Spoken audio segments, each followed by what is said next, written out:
بسم اللہ الرحمن الرحیم کل نفس ذائقۃ الموت وانما توفون اجورکم یوم القیامہ فمن زحزح عن النار وادخل الجنة فقد فاز وما الحیاۃ الدنیا الا متاع الغرور صدق اللہ العظیم۔ سورہ آل عمران کی یہ آیت 185 ہے، یقیناً آپ نے بارہا سنی ہے۔ اس میں اللہ رب العالمین کا یہ ارشاد ہمارے سامنے ہے،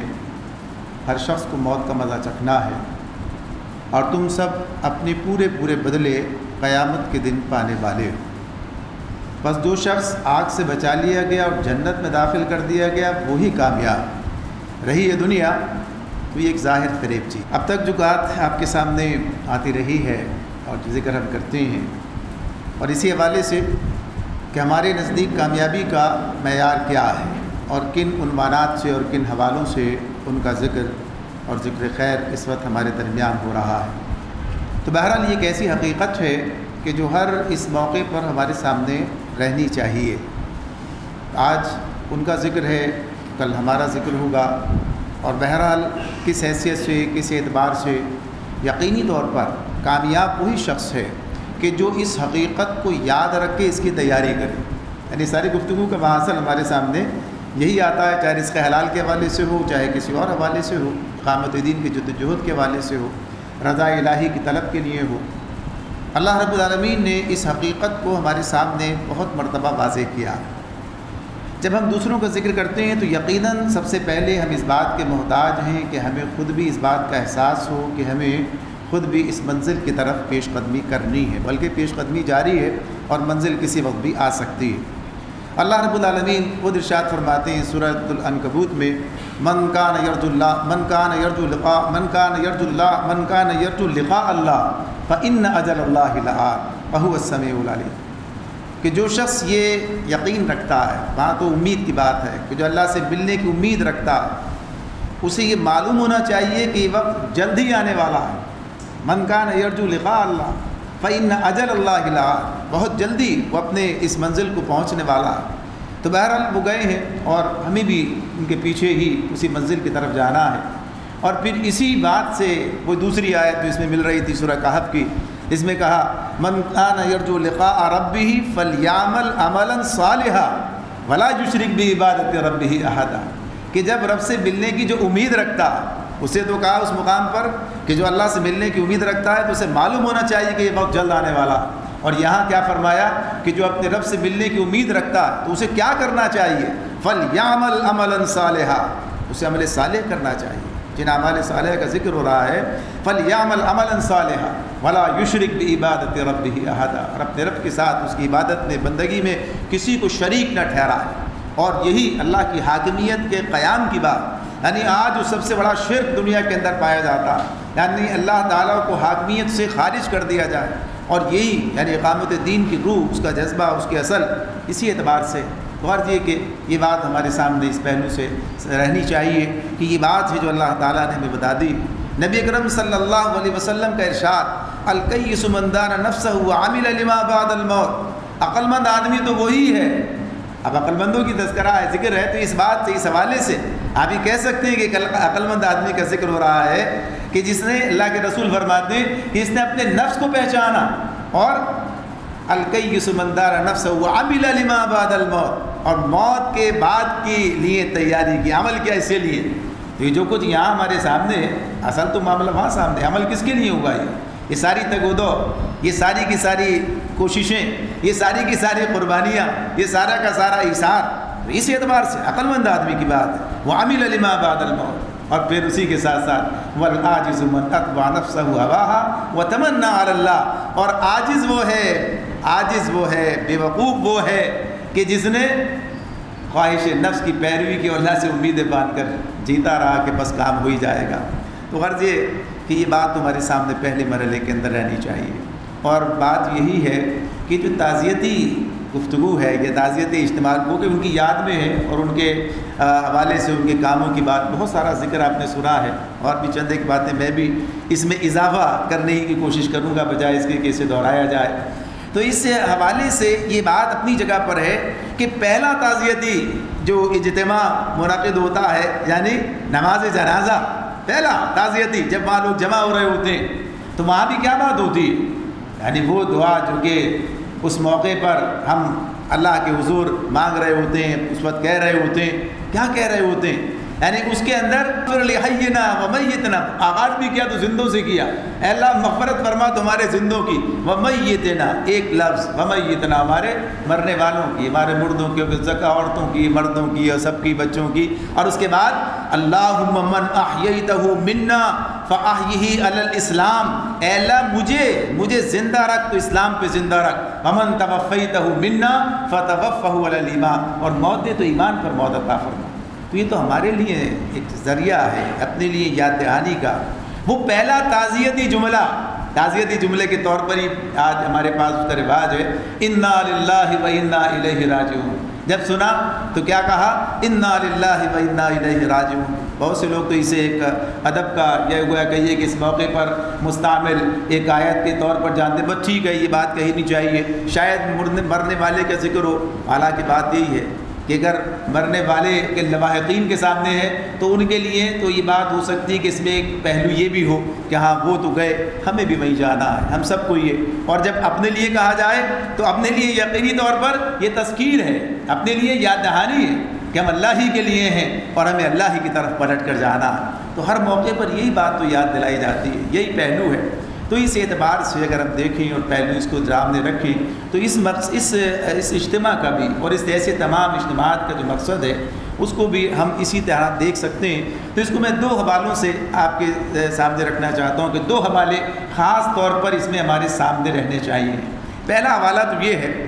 کہ رخصت ہونے والے کے حسنات کا ذکر ہوتا ہے، رخصت ہونے والے کے شمس الدین غازی صاحب کے حسنات کا ذکر ہو رہا ہے، ان کی خوبیوں کی بات ہو رہی ہے، ان کے نیک اعمال کا ذکر ہو رہا ہے۔ تو یہ ذکر اس حوالے سے رہے کہ نبی اکرم صلی اللہ علیہ وآلہ وسلم کے سامنے جب مرنے والے کے حسنات کا ذکر کیا گیا تو آپ نے فرمایا واجب ہو گئی، آپ نے فرمایا واجب ہو گئی۔ اور پھر اس کی تفصیل اس حدیث میں کہ جب اللہ کے رسول نے فرمایا کہ جب لوگوں کے لیے اچھے یعنی ان کے حسنات کا ذکر کیا جائے تو فرشتے اس کو دہراتے ہیں، اس کے لیے وہ چیز واجب ہو جاتی ہے۔ اور جب کسی کے لیے برا تذکرہ کیا جائے، برے انداز میں اس کی بری باتوں کا ذکر ہو جائے تو پھر وہ بھی اس کے لیے اسی طرح سے گن لیا جاتا ہے۔ یہ گواہی ہے جو اللہ کے حضور دی جا رہی ہوتی ہے، اور اسی حوالے سے نبی صلی اللہ علیہ وسلم کا ارشاد کہ واجب ہو گئی۔ تو پہلی بات تو یہ ہے کہ جب ہم یہ ذکر کرتے ہیں اپنے ساتھیوں کے لیے، اپنے گزر جانے والوں کے لیے، ان کے حسنات کا، تو یقینی طور پر یہ ان کے لیے بھی مفید ہے اور ہمارے لیے بھی دوسرے حوالے سے۔ دوسرا حوالہ اس کا کیا ہے؟ دوسرا حوالہ ہمارے لیے رہنمائی ہے۔ دوسرا حوالہ جس کا ذکر آپ نے بہت سارا یہاں پر سنا کہ انہی مشکل حالات میں، یعنی ایک ایسا شخص انہی مشکل حالات میں محدود وسائل کے ساتھ، اور جو کم و بیش ہمیں بھی میسر ہے وہ محدود وسائل، ہم ہی جیسا ایک فرد اسی طرح کے حالات میں رہتے ہوئے ایک عمدہ تحریکی زندگی بسر کر کے دنیا سے چلا گیا، اپنے رب کے حضور حاضر ہو گیا۔ تو جب وہ یہ کام کر سکتا ہے تو ہم کیوں نہیں کر سکتے؟ یعنی اس معاملے میں جو چیز ہمیں دیکھنی ہے کہ ایک شخص نے یہ کام کیا تو یہ ایک مہمیز کا کام دے، یعنی یہ جو ساری چیزیں ہمارے سامنے آ رہی ہیں یہ ایک مہمیز کا کام دیں۔ آج ہم قحط الرجال کا ذکر کرتے ہیں، آج ہم کہتے ہیں صاحب شمس الدین خالد صاحب جیسا فرد ہمیں نظر نہیں آتا، نعمت اللہ خان ایڈوکیٹ جیسا فرد ہمیں نظر نہیں آتا، اور دسیوں نام، اور ابھی منور حسن صاحب جیسا آدمی کہتے ہیں کہ ہمیں نظر نہیں آتا۔ بات ٹھیک ہے، یہ بات ٹھیک ہے، ہر شخص کے اپنے ایک مقام، اس کی انفرادیت، اس کی خوبیاں، لیکن دنیا کا تو نظام ہی ایسی چل رہا، اللہ کے رسول دنیا میں نہ رہے، یعنی بات اپنی جگہ پر ہے، لیکن وہ کام جاری رہا، اور اس کام کو لے کر چلنے والے، اور اس اعتبار سے انسانوں کے درمیان، آپ ان افراد کے درمیان جن کا ہم ذکر کر رہے ہوتے ہیں، تو ہمیں یہ دیکھنا اور سوچنا چاہیے کہ ہم بھی تو متبادل بننے کی کوشش کریں کسی بھی درجے میں، یعنی میں کیا کر سکتا ہوں، کس کی جگہ میں لینے کے لیے اپنے آپ کو تیار کروں، یا میں کوئی ایسا فرد تیار کروں، میں کوئی ایسی کوشش جس کا ذکر یہ ہو رہا ہے کہ ایسا کام انہوں نے کیا، ادارے بنائے، افراد تلاش کیے، افراد کو اس کے اندر لگایا، ان کے لیے مواقع فراہم کیے، یہ سب کام کیے، تو یہ کام تو جاری رہنے چاہیے۔ جو شخص طالب علمی کے زمانے میں نظریاتی بن جائے وہ مرتے دم تک نظریاتی رہتا ہے، مرتے دم تک اس کی تو یہ خاص طور پر نوجوان جو ہیں وہ ہمارا ہدف ہونا چاہیے، ہمیں اس اعتبار سے اپنا کام جاری رکھنا چاہیے، اس اعتبار سے بات ہے۔ پھر صحافت کی بات بھی جس انداز کی ہے، جو بات آپ کے سامنے، ریڈیو پاکستان کی بات بہت معمولی سا ذکر ہوا۔ یہ وہ دور ہے کہ جب یہ ایک بہت زبردست میڈیم تھا، یعنی جب اس کا ایک مقام تھا تربیت کے حوالے سے۔ مجھے یاد ہے اپنے بچپن کا وہ زمانہ کہ جب ہم سنا کرتے تھے، ریڈیو یہ ایک ذریعہ تھا اور اسی کے اندر وہ قرآن حکیم اور ہماری زندگی، صبح فجر کے بعد جو آغاز ہوتا تھا پورا ایک دورانیہ ایک پروگرام ہوتا تھا قرآن حکیم ہماری زندگی، بعد میں پھر روشنی کا سلسلہ بھی شروع ہوا، پھر یہ سارے حد تو یہ ہے کہ جب وہ نظریاتی لوگ، وہ تحریکی لوگ، وہ اس اپنے جذبے کو اور اپنے مقصد کو لے کر کام کرنے والے لوگ کسی بھی درجے میں وہاں رہے، شکیل عثمانی نام تھا، یا اللہ تعالیٰ مغفرت فرمائے، یعنی جب وہ ذکر کرتے تھے اس حوالے سے بھی ریڈیو پاکستان کا، اور اس طرح یہ سب نام تھے جنہوں نے اپنا کام کیا۔ یعنی اسٹوڈیو نمبر 9 یعنی اسے ڈرامہ نشر ہوتا تھا، مگر اتنا اس کے اندر بعض پہلو اس طرح کے بعض عنوانات رکھے جاتے تھے۔ یہ ٹیپو سلطان کی جو وصیت علامہ اقبال نے کی، مجھے وہ وہیں سن کے یاد ہوئے وہ جو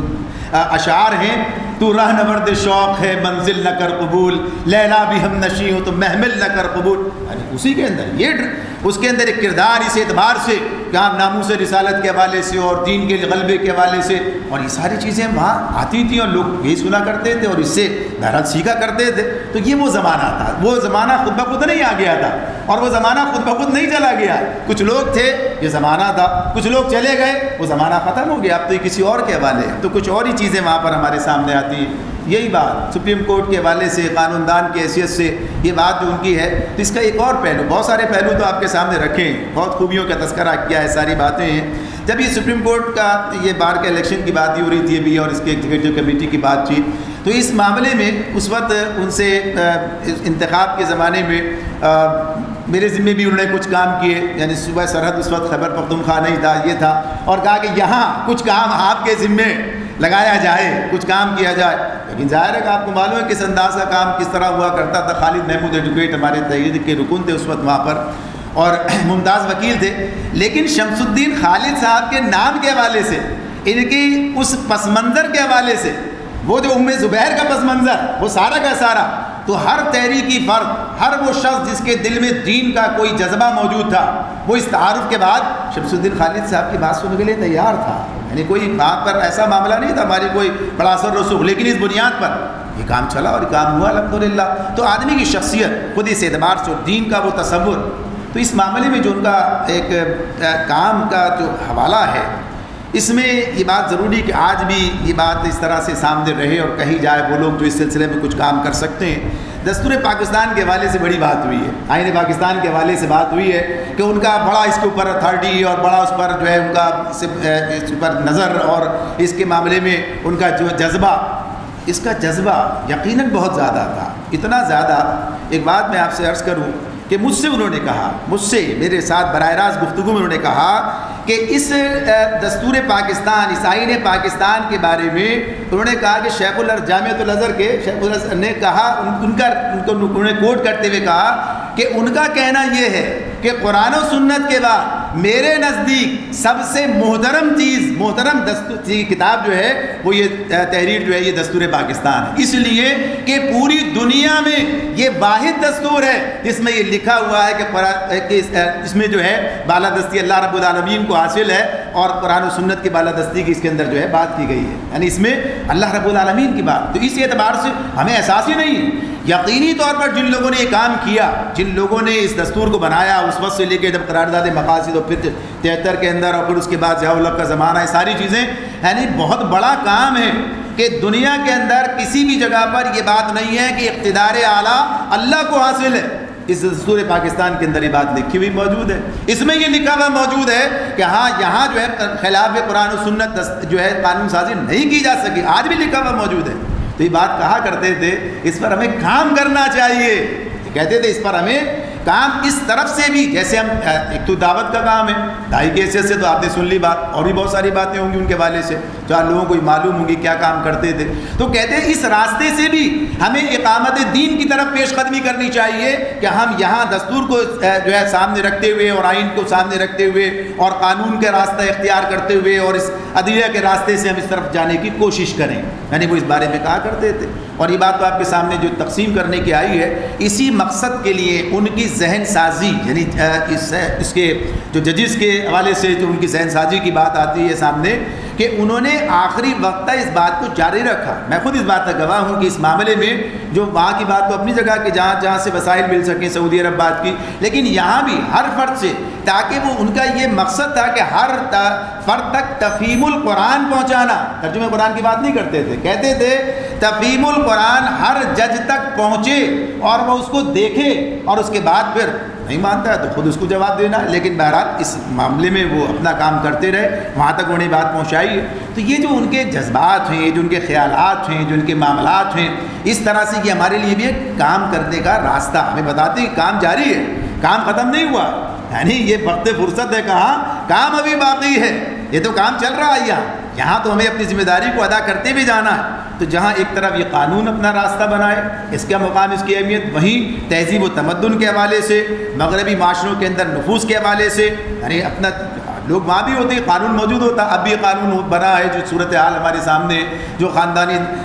اس کے تحفظ کے حوالے سے جو اس کے بگاڑ کے اور اس کو توڑ دینے کا انتظام کیا جا رہا، یہ اپنی جگہ پر ہے۔ اس کے لیے کام اور کوشش تو یقیناً کرنی چاہیے، کی جانی چاہیے۔ ایک معاملہ وہ ہے، اور دوسرا معاملہ یہی ہے کہ ہم ان میدانوں میں، یعنی اس میدان میں، عوام الناس کے میدان میں، وہاں بھی اس بات کی جدوجہد جاری رکھیں کہ لوگ اس بات کو محسوس کریں۔ یقیناً آج بھی بہت سے قانون ایسے ہیں، ایوب خان کے زمانے سے آئلی قانون کا جو بیڑا غرق کیا، کیا اثر پڑا ہے معاشرے پر؟ معاشرہ ابھی چونکہ اس سے وہاں تک پہنچا نہیں، محفوظ ہے، اس سے بھی انشاءاللہ تعالیٰ محفوظ رہے گا۔ یہ جو کچھ کیا جا رہا ہے، اگر ہم نے اپنا کام جاری رکھا ان ممالک کے اندر بھی جہاں پر ظاہر ہے کہ وہی قانون سازی ہے، لیکن لوگ اپنا دین اپنا بچانے کے لیے، اپنے خاندان بچانے کے لیے کام کرتے ہیں، تو یہ کام دونوں سطحوں پر، قانونی سطح پر اور اس سطح پر، دونوں پر ہمیں جاری رکھنا ہے۔ تو اس معاملے میں ان کا اپنا کردار تھا، وہ سارا کام کرتے رہے۔ اور پھر جو تعلیمی، تربیتی سب چیزیں تو آپ کے سامنے آئی ہیں۔ بہترین تحریکی گھرانہ،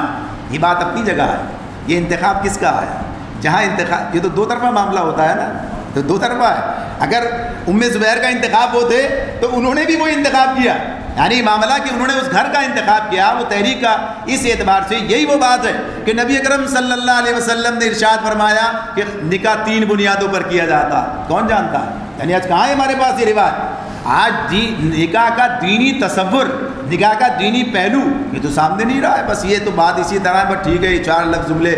4 آیتیں پڑھ کے اور بات ختم، نکاح ہو گیا۔ اس کا وہ دینی تناظر جب ان ہدایات کو سامنے رکھا جائے تو یقیناً یہ کام کیا گیا، یہ کام کیا گیا تو اس کے نتائج سامنے آتے ہیں کہ ایک بہترین تحریکی گھرانہ وجود میں آیا، علم کی بنیاد پر بھی، تحریکی سرگرمیوں کی بنیاد پر بھی،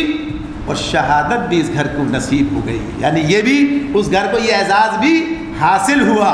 اور یہ بات بھی کہ جب میں اس وقت ان سے ملنے گیا، زیادہ دیر بات نہیں کہ اس موضوع پر آگے پھر اسی پر، یعنی گویا کہیے کہ چیزوں کو اس کے اس تسل تناظر پر، ٹھیک ہے یہ کام ہے، اللہ تعالیٰ کا فضل، اپنی مہربانی، پھر اس کے ساتھ ساتھ دیگر چیزیں جو اصل کام ہے، کرنے کا معاملہ ہے۔ تو یہ کیفیات ہیں، یہ حالات ہیں جن کے اندر ہم لوگوں کو رخصت کر رہے ہیں، اور یہ کام بھی جاری و ساری ہے۔ اس کام کو جاری و ساری رہنا ہے۔ اگر شمس الدین خالد صاحب کے ساتھ اپنی عقیدت کا اظہار ہے تو اسی پہلو سے ہونا چاہیے کہ اس کام کو، ان اداروں کو، انہی مقاصد کے لیے جن کے لیے یہ کام یہ قائم کیے گئے، جن کے لیے کام کر رہے ہیں، یہ جاری رہیں، یہ اپنا کام اسی بنیاد پر جاری رکھیں، اور یہ گویا کہیے کہ معاشرے کے اندر ایک ایسا اپنا اثر قائم کر سکیں، ایسا اثر رسوخ ان کا ہو سکے کہ یقیناً ان کے لیے بھی یہ صدقہ جاریہ بن جائے۔ یہ خاندان بھی ان کا جو اس اعتبار سے ان کے ساتھ میں ان کے بچے اور یہ ان کی اہلیہ اور بیٹیاں اور سبھی گویا کہ اس کام کے اندر مصروف ہیں، تو یہ ان کے لیے صدقہ جاریہ ہیں، اور یقیناً اس کا نعم البدل کوئی نہیں ہے۔ ہمیں بھی اس راستے پر اپنے آپ کو اسی طرح سے لے کر چلنا ہے کہ ہمارے لیے بھی صدقہ جاریہ کے اتنے میدان کھلے رہیں، تو یقیناً پھر کامیابی ہمارا بھی حصہ بنے گی۔ اللہ تعالیٰ ہمیں سمجھنے اور عمل کرنے کی توفیق عطا فرمائے۔